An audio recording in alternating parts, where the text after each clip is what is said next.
I'm here with Kit Esuruoso, Nailed it. an award-winning actor from stage and cinema, and most recently seen in Baldur's Gate 3. So, Kit, thank you very much for joining me.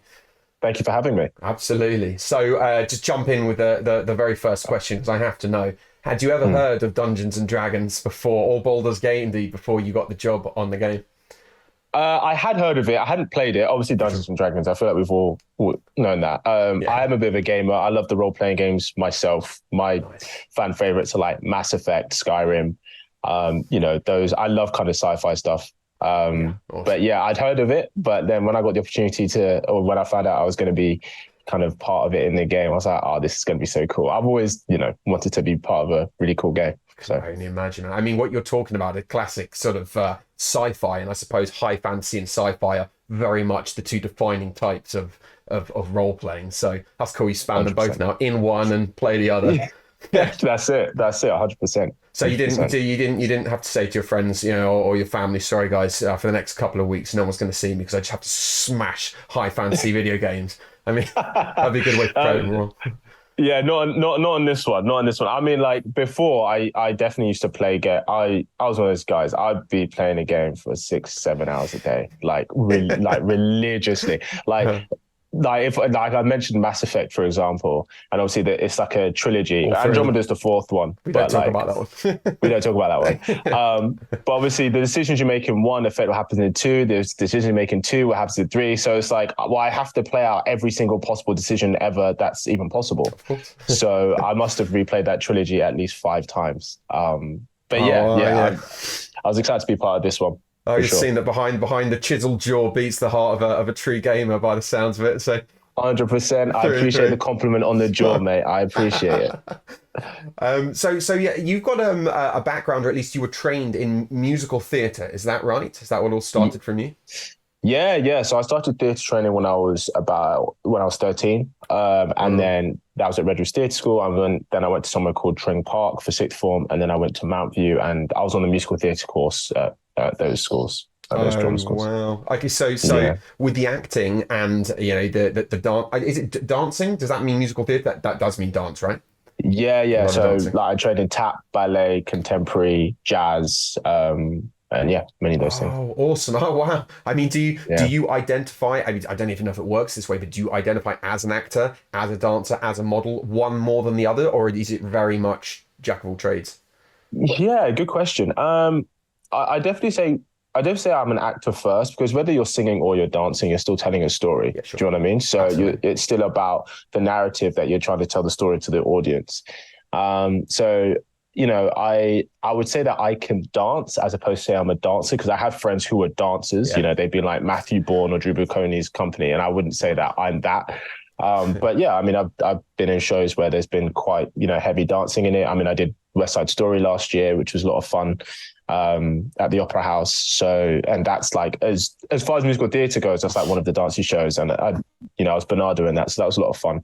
But yeah, I'd say actor first. I'm always asking what am I trying to tell here because ultimately that's what it's about. For sure. I mean, it sounds like, acting is almost the umbrella term for everything that comes underneath it anyway. Even modeling is a form of acting, I guess. So, yeah, yeah. 100%. I mean, talking Yeah. of acting, then just briefly, but a Coney, that's Mm. awesome. And I saw you won the ASIN award for that. Yeah, That is yeah, the very cool. Australian Screen Industry Network Awards. That's Yeah, I won right. Best Actor for it, which is That's a that's really great moment. fantastic. I mean, how long after you were in the film did you find, when did the award come about? Is it quick turnaround or? Yeah, so we actually shot the film. We shot it about 4 years ago now. Wow. Okay. About almost 4.5 years ago. But COVID delayed the release by about a year and a half Okay. to 2 years. Yeah. And the producers they didn't want an online release because especially with independent films, if it's an online release, it's a lot of time people won't see it. So they want to get it out there when they could. Yeah. And then I I did the press tour for it um last year, kind of late spring, but the award ceremony was kind of like February, March, and Right. I did the press tour for it kind of May, June time. Um, and it was then, well, I mean, that's when I kind of won the award because it was officially released 2022 Yeah. last year. Yeah. And then it got nominated for best indie film for the actors, which is like the Oscars, but Australia over there, Australian. So I was there for the award ceremony. That was in November last year, which was amazing. Kind of being nominated in the room with, I was on the red carpet. I had Chris Hemsworth on my left. I had Rebel Wilson on my right. I had Russell Crowe behind me. So I was just really appreciative to kind of be in the room with that kind of level of talent, and just get some kind of form of recognition, Yeah, So definitely. I mean, it's a peer nominated award, so I guess it must be, I know everyone acts for different reasons. It's a very personal thing, but to get the validation from, officially must be, it's yeah, 100%. I think it's actors are, we I don't speak for every actor, but we love telling stories. That's kind of why we do what we do. But obviously, whether someone's good or not, a lot of the time is quite subjective. So when you kind of do a piece of work where kind of almost unanimously people are like, this is a great piece of work, of course, that recognition is incredibly valuable. And, of course, it's nice to have that. I'm not going to lie. Yeah, no, absolutely. I mean, how do you, because it's a very purist role in regards to acting, how do you prepare for that? I mean, do you sort of use the Meisner technique, or you're a method actor? I mean, how do you prep for a role? Yeah, good question. I mainly ask for every scene. I mainly ask, what does my character want from the other person? Obviously, you have to take into account what's just happened, how are they feeling in that sense. And the thing is, compared to like screen and stage, screen is a lot more subtle. It's a lot more real. So you don't physically do as much. It's a lot more. There's more communication unspoken on screen than on stage. So it's. I ask myself, what do I want? What am I feeling in this scene? What do I want? What do I want from the person? What's the obstacle? Because every scene has a purpose, right? There's no scene that doesn't. Every scene has a reason. There's an obstacle to overcome for whichever character that scene is based around.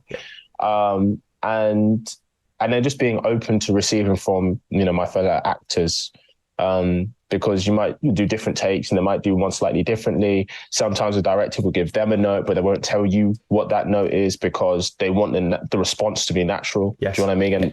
Totally. And that takes, and I think to get to a point where you can work at that level, I think it takes so much of you kind of working, honing your craft that you can kind of forget about it. So you can respond appropriately in the moment that is genuine. Yes. Do you know what I mean? Absolutely. I mean, it's all very well, I understand.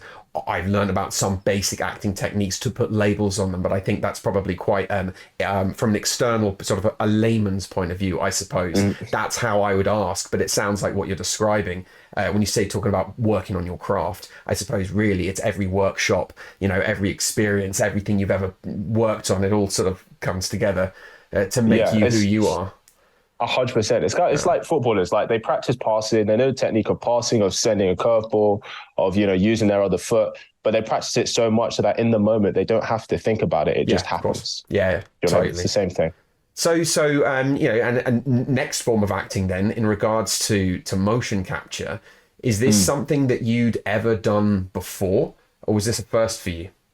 So this is the first time I've done motion capture. I've done voiceover before. Like I've done voiceovers for I've done ADR for a couple of like blockbusters like Rocket Man.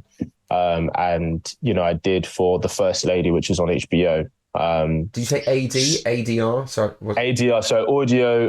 audio description? Is that it? Description replacement. Right. So it's like when they've already shot it, and if they need, the voices of people they didn't pick up in the shoot, they'll get voice actors or whoever to come in and be like, okay, I want you to say whatever that, fill in what that noise is, basically vocals. So it's kind of like providing the vocal background noise a lot of the time. Or on the odd occasion, it can be providing noise for one of the principals, but maybe they're not the focus, so they can get away with it without trying to get the main actor back in. Totally. Okay, interesting. So but this is the first time I did motion capture for a game, and I've watched, motion capture on like God of War. I've watched so many hours of their behind the scenes stuff, and those actors are incredible, and like The Last of Us as well. Do you know what I mean? Like, so it's nice to get in the room.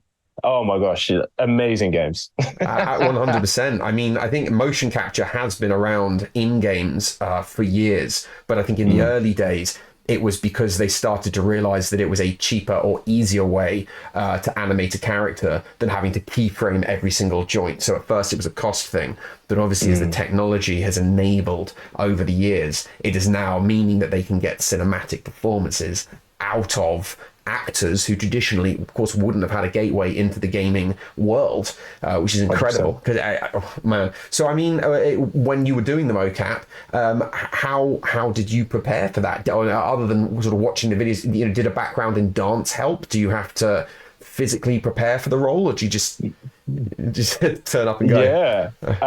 Honestly, man, you just turn up and go, to be honest. No physical training really required. You're wearing this kind of lycra suit with all these dots, and you have to do these funny T positions so they can calibrate and make sure, it's picking up every movement and everything like that. And a lot of the time, at least with my experience with this game, a lot of the time you get your lines on the day, or sometimes you just get the lines when you get into the studio in terms of what you're doing. So I'll know what character or characters I'll be doing that day. But then in terms of what the lines are, because it's kind of, you're in a room with like 50 cameras around picking up every ball of sensor on your body. And then there's like a massive screen in front of you with a camera. And then obviously I'll hear the director in your ear and the lines will come up and we'll just go through each line. And each line will do like maybe 3, 4, 5, 6, 7 takes and then go to the next one. Oh wow! So is it facial as well? I presume. Do you have the little balls on your face? I didn't usually, because I was playing more of like the side quest characters in this game. Yes. I didn't have the face balls for like facial expressions. That's really for like the main characters and the main actors. If she were easily toppled, Uktar would have done it already. But I had like the hat. It was like everywhere bar the face is basically what I had. But you did have a camera looking at your face though, is that right? Yeah, I mean, there's 50 cameras in the room. It's all of them, it's all of them catching everything. Yeah. I just I'm not familiar with specifically how the technique they used on that game, but obviously the big ring of cameras is so they can like 3D place all of the balls that are on your body. But I'm also aware of methods they use where they film your face and it picks up basic lip movements. So it's more, it's not as precise as the ones you're talking about for the main characters, but then they map your basic face movements onto the character. I was just wondering. But it sounds because I've seen where they'll have like they'll have like a helmet which will have a camera here. Yeah. I didn't have that. I didn't have that. No. There's so many different methods now. It's amazing. They can even use AI where it automatically sort of generates lip movements and all sorts. I know. Who knows? Mad. How big's the studio then? Is it a fairly compact one, or is it like a big gym hall? Yeah. So the studio so there were different spaces where I was in. So I was in the studio in Croydon, the Pit Stop Productions one, which is, they've got, it's in this huge building. And then how big would I describe it? It's kind of like, it feels like a really, really big office space. Yeah. And then the actual room in which I'm in regards to where the cameras and stuff is, I mean, it's hard. You can't tell. This is my living room. It's probably like twice the size of this room, I'll probably say. Okay. So it's very spacious, easy for me to kind of walk around because some characters are more expressive and some are more still. So, and there are different points that you have to stand on in the room. Yeah, for sure. I'm not sure why, but yeah. Well, I mean, in regards to the physical movement then, just briefly, how much do you move around? I mean, it's one, you see the characters move around in the game, but it's hard to tell externally whether whether one person's done a walking animation and another person's done movement. Are you physically having to move some distance? Are you walking around getting, how much are you acting? Yeah. No, it's funny because I say you have all this space and actually I didn't actually have to move a lot. The only times the motion and gestures that I would do would come on the line. So as I'm saying the line, and that's what would be recorded. But obviously it feels like if they were doing like a fight or battle scene and stuff, they'd get like the combat actors or, or like the stunt men who to do the actual actions of what it is. Because if my character has to do a backflip, I can't do a backflip. But I'll say the line that happens after the backflip. But they'll get the stunt guy to do that. And then when it's the line, it'll be me or whatever. Yeah. I've heard some fairly amusing different stories about the mocap, and including for Baldur's Gate 3, where different people have some have been doing lines, some have been doing the physical bits and stuff like, the sex scenes and stuff like that. It gets outsourced to specialists and all sorts. Completely Yeah, outsourced. yeah. Yeah, completely. So how many different characters do you do? Was it three, or was it three side characters specifically? Is that right? And then bits and Yeah, pieces? so I did the Taskmaster. I think I had most of my lines with him, and then I think I did like four other ones. So one was an orc that guards one of the guilds. You need to get up early indeed to get one over on Nine Fingers. That you can have many different responses and conversations with him. Another one was like a character in like one of the establishments, so he's like a chef. Yeah. Something like that. That was really fun. I felt like Gordon Ramsay doing a lot of what he was saying, awesome. which was fun. And then another one, I think I had two more. And then another one, it was like this dwarf. I don't know where he is in the game, but he was somewhere. Yeah. Yeah, and then maybe one more. So like I'd say one main kind of side character who the Taskmaster is that the player will regularly interact with at different points. Yeah. And then kind of like four other like kind of minor where only at certain establishments you can have like a 4 or 5 thread conversation with them. Yeah, for sure. I mean, did you you weren't able to prepare some time in advance, like you were saying, or were you? I mean, you got the lines on the day, but did you have like character descriptions in advance, or what kind of time period did you have to work with?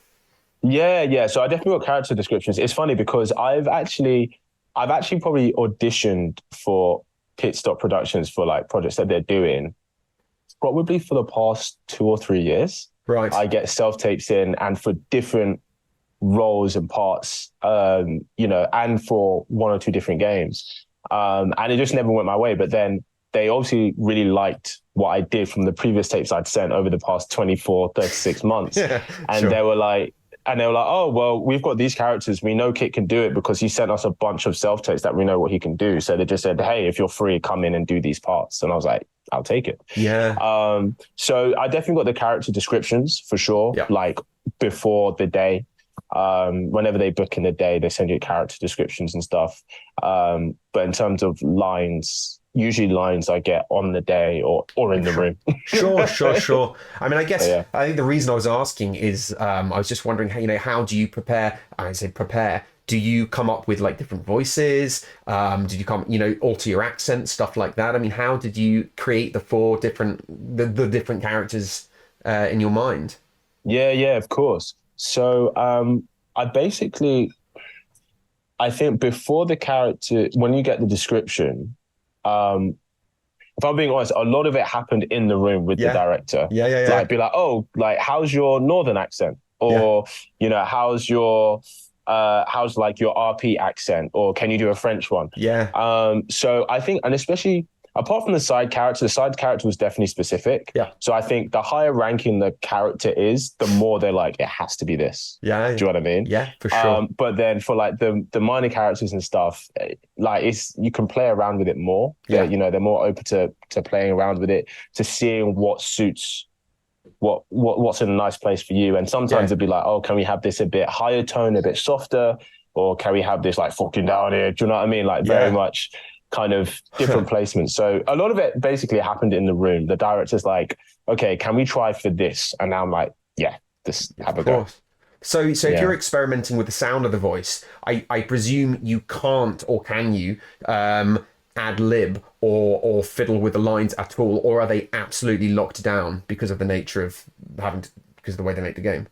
Yeah, no, they are absolutely locked down. There is no flexibility for line. I've even had it where I said, like, if I said like the dragon and it was a dragon, and we're like, we have to do that line again because it's in terms of the lines, and it's got to be exactly what's on the page.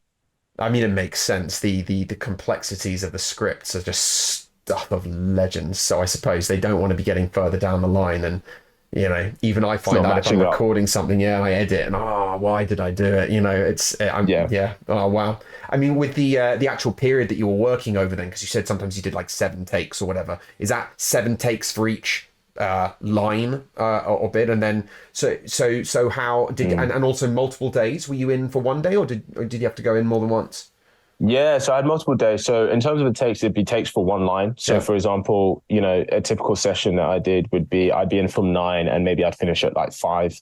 And we'd go through, and that time we'd mainly do 3 characters with 10 lines each. Yeah. Do you know what I mean? Yeah, for sure. And that counts as 2 sessions, I guess, because one session is 3 hours, 4 hours. So a full day counts as 2 sessions. So Right.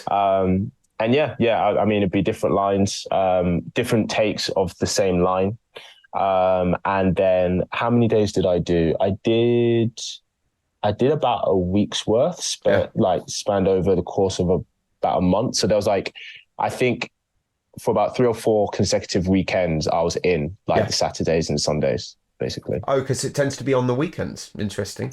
Yeah, well, they're in the studio all week. Yeah. But it was kind of that was my availability, because I think I was in rehearsals for something at the time, so I was only free on the weekends. So they're like, okay, we'll do it on the weekends. For sure. I guess they have to work around everybody's schedules. That makes sense. But, yeah. So with the you say working with the director, I mean, there is more than one director as I understand it. But was there one in particular that you were always working with, or did you have a different director, or were they always there, or was it like a brief conversation and then they left you to it? How does it work? Yeah. So I only worked with one. Yeah. So I think the director I worked with, she was responsible for those set of characters. For sure. I was doing, at least. And they were never in the room. They weren't even in the building. It was all remote. No, really? Yeah. So I'd have the suit on and I'd have the cans on. Yeah. Right.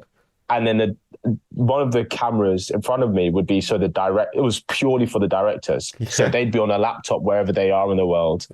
Wow. And she could have literally been in Surrey or in Florida. It could have been either. Yeah. And they're directing me while they're seeing me, essentially. And they've got obviously the lines in front of them and all of that. So I never officially met her. No. I only met her audibly. So nice to audio meet you, whatever that is. Yeah. But yeah, and it was only when I was in the room that I would be, working and talking with the director.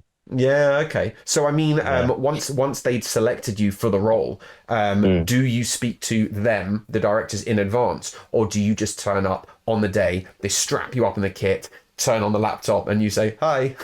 Is that literally? It's literally that. Yeah. I mean, obviously, the director would have chosen who they want. Yeah, of course. It'd be like, oh, we want this person. So, she obviously knew it was me coming in. Yeah. But yeah, I had zero. The first time I had contact with the director was when I was in the studio, all suited and booted. Yeah, so, wow. What's it like? How long does it take to get into the suit? I think we've all seen them, but few of us have got closer than seeing it on screen. What's the suit like? Yeah, I mean, it's so funny because the last time I wore ballet tights was when I was in drama school, and getting into it was like getting into ballet tights because it's lycra, tight, fitted suit. Yeah. In terms of how long it takes to set up, I'd probably say you have to get changed into it, which is fine, but they have to put the balls on you, the bobbles on you. Oh, do they? After they're not connected to the kit.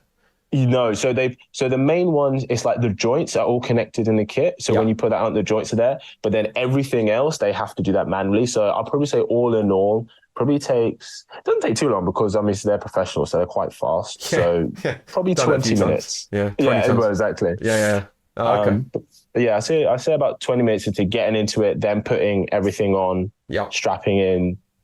Yeah, I say 20 minutes set up. Is it heavy at all, the suit, or is it actually quite lightweight once it's all? No, it's very light. You feel naked. Oh, really? You feel naked. Yeah, everything's strapped in. You feel so bare. You're everyone can see everything. Yeah. So it is what it is. I was going to ask you for whether or not, dancing training or the strength that comes from physical, dancing was useful for the role, but I presume not. I mean, it sounds like it's a fairly static and whole. It's more your acting chops really that you were using.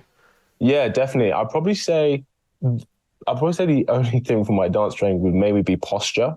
Yeah. But then I'd change my posture for whatever character. So if I was when I was an ogre, I'd be like, you're not allowed in here or something like that. And then, when I was a chef, it'd be like, how could you have done that? Do you know what I mean? Yeah. So it's very peacocking. So yeah, I'd probably say maybe posture, but really no, I was definitely more static than moving, I'd say. Did you bump into any of the other actors while you were there? Does it work that way, or is it so segmented that you go in and you just do your thing and you get out? Yeah, it's very segmented. I think, I bumped into one other actor that she was doing once. But no, but it's funny because I was doing Bonnie and Clyde at the Garrick Theatre at the time. Yeah. And someone who I was doing, one of my cast members, was actually doing the game as well. But because we weren't allowed to talk about it, we couldn't say what we were doing. So we'd be like, oh, what are you doing this weekend? Oh, I'm, going to record for like a game and stuff. And they were like, oh, I'm recording for a game. We'll be like, oh, it's like, but we're not allowed to say what it is. So we don't even know if it's the same one. And then we found out when it was released, it was the same game. Yeah. Wow. But yeah, you don't meet any of the other actors really. It's just you in the studio with the recording team, to be honest, and the director in your ear. I mean, I presume, maybe I'm wrong, correct me if I am wrong, but with these sort of these RPGs set in the classic world, they are often, I guess the world sees them as English. You actually find that quite a lot. That's the accent that they're after. And the London or English acting sort of circuit isn't going to be huge, especially people who are prepared to do voice acting. So I suppose it makes sense that you might actually end up bumping into some of the same people on the same kind of circuit.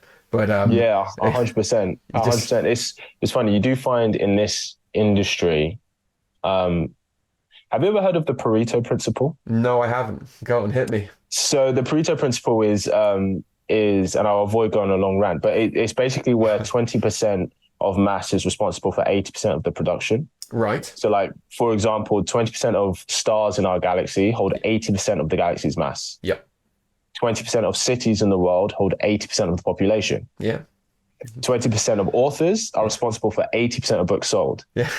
So it's like in any industry, it's about 20% of people, individuals or whatever, end up doing about 80% of the work produced. Yeah. So it's so common that, throughout my career and stuff, I end up working with the same people, or I know half the people doing that job, or I know like anytime someone's like, hey, I want to go see a show, I'm like, tell me what show it is, because I probably know someone in there. Yeah, of course. Do you know what I mean? No, totally. So yeah, sometimes, and I think that's very much like a natural thing that tends to happen. That's why we see the same Hollywood actors in 80% of Hollywood films. Yeah, Do you know what I mean? No, it does make sense, and especially if you find yourself in a place where you're doing that acting, the other 20%, I suppose, would end up being there as well. So effectively, you work with Pit Stop, and then Pit Stop works with Baldur's Gate in this case. Is that right? And then they so Pit Stop are their production company, so they help produce the game essentially in terms of like the recording for the actors and stuff. And then, the way it came about is, I'd get an email from my agent, be like, oh, they're casting for XY roles, please send in like a self-tape of you doing these roles and, these lines essentially. Yeah. And they usually ask for a couple of takes. So they just want to see your range, what you can do.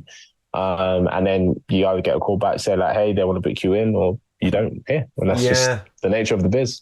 I guess you stay on file, right? So the same takes might well actually, if you don't get this role, you might get another one down the line and so on and so forth.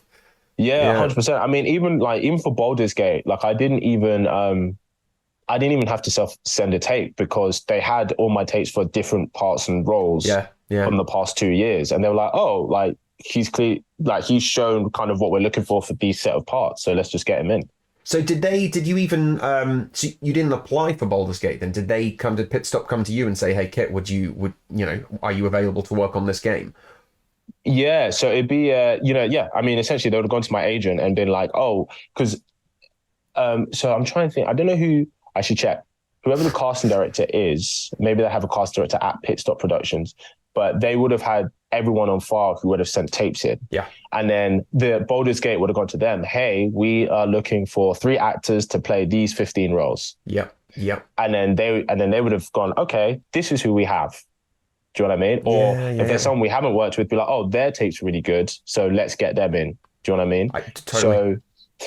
So it's kind of, because this was the first kind of motion capture game that I've done. Yeah. I'd love for more to come up. I had so much fun. When I played Mass Effect, and there's like a British black guy on the Andromeda ship. Yeah. Forget the codes and the pirates, for Rand is the win. oh man, I was just like that lucky guy. I was like, that could have been me. Yeah, Could have yeah, been yeah, me. yeah, yeah, But I yeah. don't think I'd auditioned for any games yet because obviously they made that like years ago. So I wasn't in the pool Time flies. then. But yeah, I'd love to do something like that. And if I got to work with someone like, do you know who Troy Baker is? He's like, Everyone of knows who course, Troy Baker. everyone. He's the Leonardo DiCaprio of the Oh, gaming world. yeah, Do you know yeah, what I yeah, mean? absolutely. Naughty Dog's golden boy, isn't he? Do Yeah, you know yeah, what I mean? yeah, yeah. Yeah, I mean, I'm not looking to try and become the biggest voice game actor, No. but if it's a playground I can dabble in, I would 100% love to do that more. Oh man, I mean, it's like what we were saying earlier. But recently they found that it is that much easier to get professionally trained actors, stage actors, cinema actors into the mocap room, and suddenly you can now transfer these amazing performances onto video game characters. I mean, it's a Yeah, new world that we're seeing. And yeah. I can only presume, and I hope, I think we all do, but moving forward, this is going to be setting a trend. So, I mean, I'm on the positive side of that trend, so I will not complain if it does. no, totally. You're already on the circuit. That's the exciting thing. So, Yeah, yeah. Do you yeah. after you've finished the role at the end of the day, do you find yourself winding down, or actually because of the way that it's sort of put the suit on, very focused, out? Do you take the characters home, or do you sort of forget about them until you go back in the next day, next week, rather? No, I very much forget about it. It's way more.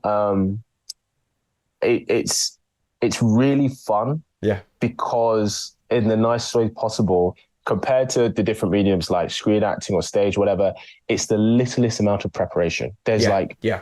like you don't have to know your lines, No, right? You just have to have an idea of the kind of voice you want to do for that day. And yeah, yeah, even if you don't, like I always did, but even if you don't, the director will give you direction as to, okay, let's do this. Obviously, anything on your CV, like accent wise, whatever, you have to make sure you can pull anyone out of a hat yeah, within yeah, the next few seconds yeah, because yeah, they're gonna be like, yeah. oh, well, we see you can do this, so do this. And then if you're like, I Why can't did do I that. write that? They're like, why is that on there? I copied They're like, that it's from my asterisk. friends. It says highly skilled. The Irish accent. I'm like, I can't do an Irish. Why is that there? Yeah, But yeah, yeah, so it's definitely a fun experience because you just go in, kind of say some fun lines in however way you want to do it, yeah, yeah. or rather, how different ways director directs you to do it, and then you go home. It's not like I have to do a lot of prep for it. No, no, you don't start talking to your partner in an orc voice or whatever when you have dinner that evening. So, Not quite. She probably like, what are you doing, babe? Like, let's get out. oh But man, yeah. moving forward then, Mm. have you got any acting roles or theatre roles or nothing game wise right now? Right, I presume you can't even talk about them if you do. Yeah, yeah. What? So nothing in the game No, world no. right now. Interesting. But I just finished a workshop at the National. I've got another workshop coming up, and then I actually star in a thriller film that's coming out either late this year or early next year. I think early next year now. Nice. So I'm looking forward to doing that. I shot that. When did I shoot that? I shot that 2 years ago now, and it was coming out. So yeah, I'm excited for that. That's a really fun one. So the premiere for that should be soon. Nice. It's a link to 2 years. I mean, we forget how long the turnarounds are for films, but when did you when did you act the parts for the games then? What was the turnaround for that? Oh, the games was literally a few months ago. Really? Wow. Literally, yeah. So that was, I mean, I know they've been, obviously games take months, years to make. So For sure. I know they'd been working on the game for at least the past 2 years, Yeah. at least. Yes. And I think this was like, I was on the last leg, I think, of the Yeah. production side because, yeah, I mean, they would have started production 2.5 years ago for that. I presume so, yeah. And I mean, they've written the script. That was one part. They've created the characters and they've built everything. So I suppose you are the last element that comes in and then they match you to the models and they come to life. Just Very much so. That's Yeah. pretty nuts. Yeah. So yeah, I mean, in regards to stepping onto the set of a thriller film, do you have to approach it in a very different way? Is it there? Yeah, I think because mainly there's more preparation, Yeah. like going on to set, you kind of, because especially, well, even if it's a blockbuster film, but time is money. Yeah. So it's like, you can't afford to not know your lines. That's incredibly unprofessional. Yeah. And obviously if you've gotten the part, you would have already worked with the director in terms of, the essence you want to bring for the role that you're doing. Sure. So yeah, I think going on set is definitely a different mindset. I think I definitely go in.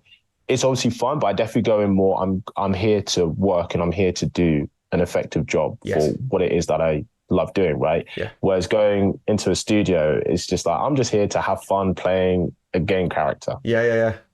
It's So yeah. amazing how much crossover there is with role playing, which is of course the type of game it is, and role playing for an actor. It sounds like there's, you ultimately are going in with the sort of the role set mindset where you're just creating a fun character, and just very much going with the flow. Yeah, 100%. And obviously the takes on set of a film are they're more expensive. Yeah. Because it's not just the sound, it's the audio, it's the lighting. So, the takes are more expensive. Does that as make it opposed more to just stressful? recording. Is it more stressful working, in cinema and perhaps theatre? Do you find?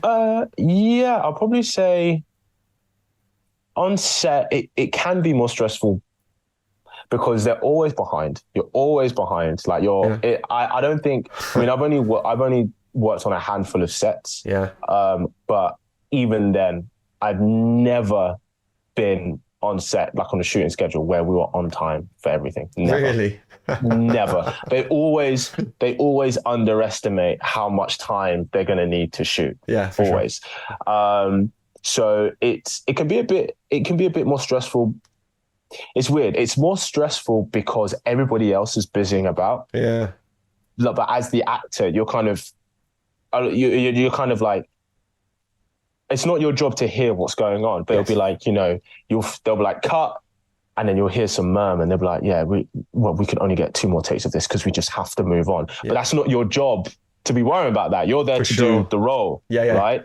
But then you hear that and you're just like, okay, I have to make sure these takes are good. Yeah. Do you know what I mean? Yeah. But that's not your job. So I think it can feel more stressful because everybody else is busy around and, I can't remember if this through the film. There was one part we were supposed to shoot in the basement that day, and because of the storm the day before, it was like flooded. So they had to spend 3 hours getting all the water out, setting everything up.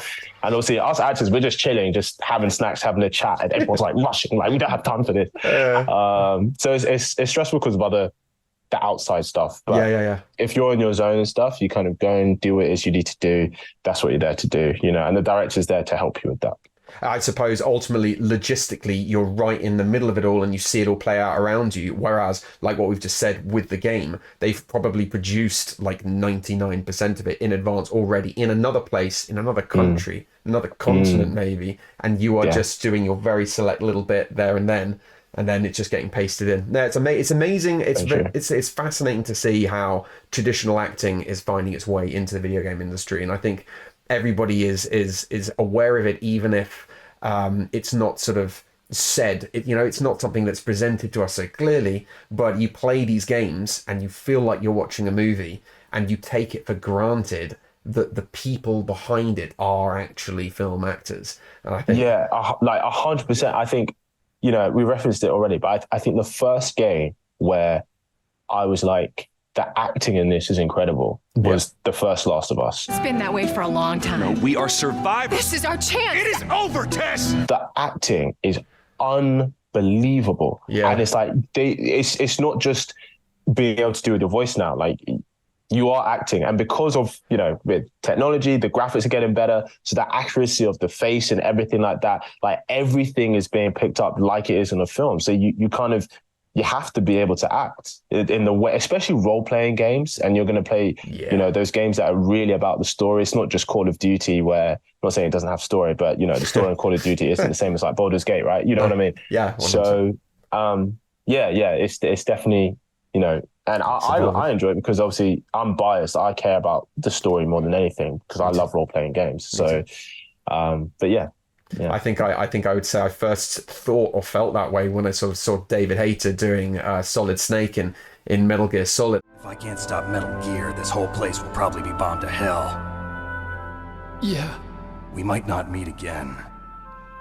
I thought that was good. And then you cut forwards a few years, and you get something like Mass Effect, and then you cut forwards in Last of Us, and you keep going. And now playing Baldur's Gate, it's just getting better and better. I'm not sure when they're going to hit the ceiling, though, because it is so good now in Baldur's Gate. I don't know if it can get any better, but, you're going to see it, I'm going to see it. We've got the rest of our lives. Even in game reviews, now they review the acting in games.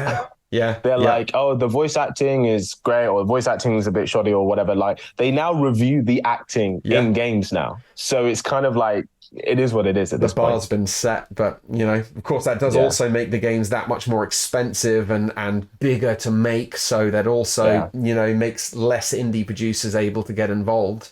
But that's just the nature of these massive, amazing productions. But if we didn't have productions of that scale, we wouldn't end up with Baldur's Gate 3. So no complaints from me anyway. No, it's true. It's true. Well, thank you very, very much, Kit. I think you've answered all of my questions and then some. It's been absolutely delightful to talk to you. No, thank you for having me. I have to ask you, just out of Yes. curiosity, what is your favorite game that you've played and why? Oh man, yeah, my favorite game ever. Yeah, like if someone said you can only play one game for the rest of your life, what would you play? Oh, I mean, I honestly do think if I can go old school and I can talk about my whole life, I do wonder if Metal Gear Solid was actually the best game because that introduced me to great voice acting, to a cinematic experience. Yeah. I think Deus Ex, though, was so profound. That really rocked my world. My brother's name is Paul Denton. I heard that he was a frequent visitor to this compound. Do you know him? But then, being quite honest, I thought when The Last of Us came along, I just didn't know games could be that good. They raised the bar. It's those games that they lift the bar so high that you didn't know it could go that high. And I still think of that being as a modern game, and it's what I don't even know. I'm guessing it's like 10 years old now or something. Yeah. So, like, if you play it now, you still be like, wow, this is great. Oh, go on, throw it back at you then. What's your favorite game? Oh, that's I it's should not have known easy, is that it? was coming. I should have known. If I had One game for the rest of your life. I am very torn Yeah. between God of War and Cyberpunk. Whoa. And the reason I'm torn is because I think God of War is a masterpiece, acting, gameplay, but I love decision-based games. Yeah. And Cyberpunk is one of the best out there for it right now. Yeah. So I think if I had to play one I think I'd choose Cyberpunk because I think that I could get more variety. And you Do you know what I mean? take Cyberpunk over, say, The Witcher 3. Do you feel as far as decision making? Oh, damn, that's such a good point. The Witcher 3. I mean, you've played so much of The Witcher, you probably think now, be gone, bring on Cyberpunk. But I didn't get. No, you've done that. I forgot The Witcher. I think I'd choose Witcher 3. Yeah. I think I would. Not easy, there was Knights of the Old not Republic easy. back in the day, and then there was Skyrim, and then The Witcher. I mean, these RPG games are just. Yeah. It's the scale of them that allows you to only play 10% of the entire game. And because you took your own path and you weren't led by the hand, you just feel so immersed. And it's just, with the acting and the world around you and the effects and the music, the scores created by these incredible musicians. It's such like a couple of nerds nerding out right now, but it's such an experience when you fall in love with the characters that you're playing with. Like it's, and then like I remember like even playing like The Last of Us, for example. Like my sisters, they don't really play games, but my sister would be like, when you play The Last of Us, because they would watch me play because they wanted to know. They're like, what happens next? Like how, why? Do you know what I mean? So.